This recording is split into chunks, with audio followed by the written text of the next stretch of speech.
Togo, Ingri Awad, à la fois DG de la CNSS et administrateur général de la SOGEHP. Sans que l'hôpital de référence ne soit entré en fonction, son nom a déjà changé. Mais au-delà de cette modification d'artifice, c'est la base juridique sur laquelle la construction et la gestion future sont assis qui pose problème. 15 février 2019, la directrice générale de la Caisse nationale de sécurité sociale, CNSS, Ingri Awad procédait à la pose de la première pierre de l'hôpital de référence. Parlant du défi à relever par le Togo, elle indiquait que ce pari nécessite cependant la mobilisation d'importantes ressources financières aussi bien de l'État, de ses partenaires techniques et financiers que du secteur parapublic et privé en vue de renforcer et de moderniser l'offre en matière de services de santé de notre pays. C'est dans ce sens que la société SOGEHP, en charge de l'exploitation de l'infrastructure construite par la CNSS, a lancé vendredi 17 juin,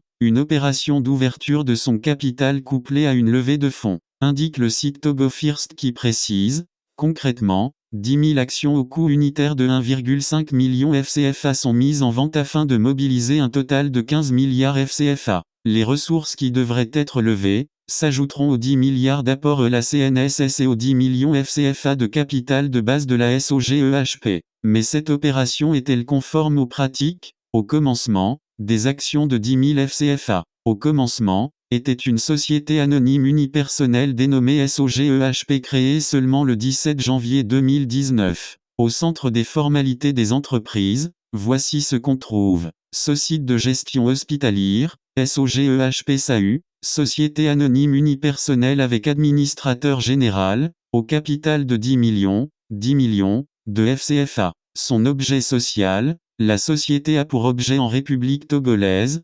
l'exploitation et la gestion hospitalière, notamment celle de l'hôpital Saint-Peregrin. À ce titre, elle assure l'exploitation et la gestion hospitalière et la maintenance des services de santé, dont notamment la pratique des soins médicaux, chirurgicaux et obstétricaux avec ou sans hospitalisation, de la médecine du travail, de la chirurgie dentaire ou de la pharmacie, ainsi que la pratique de la médecine préventive sous tous ses aspects et plus généralement à tout ce qui concourt à l'état de bonne santé au sens de l'OMS, toutes opérations industrielles, commerciales et financières, mobilières et immobilières pouvant se rattacher directement ou indirectement à l'objet social et à tout objet similaire ou connexe susceptible d'en faciliter l'extension ou le développement. S'agissant du capital social, il est de 10 millions FCFA divisé en 100 actions de 100 000 FCFA chacune, entièrement souscrites et libérées. Ainsi, par rapport à ce qui a été annoncé lors de l'ouverture du capital avec 1,5 million par action, il y a problème.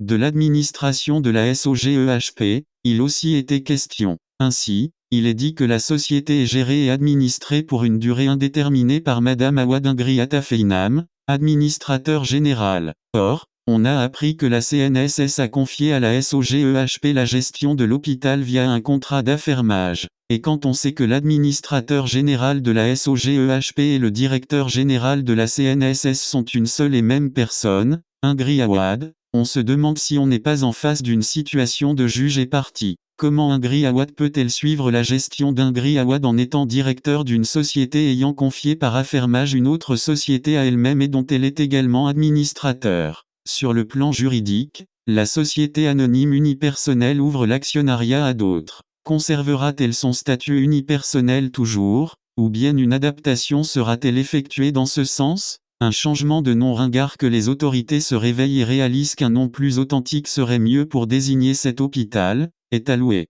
C'est peut-être un début pour louer l'héritage du Togo. Mais un hôpital est toujours là pour promouvoir la santé. Docta-Lafié signifierait hôpital de la santé. C'est à croire qu'il existe un hôpital qui promeut la maladie. Godson K. Source, Liberté.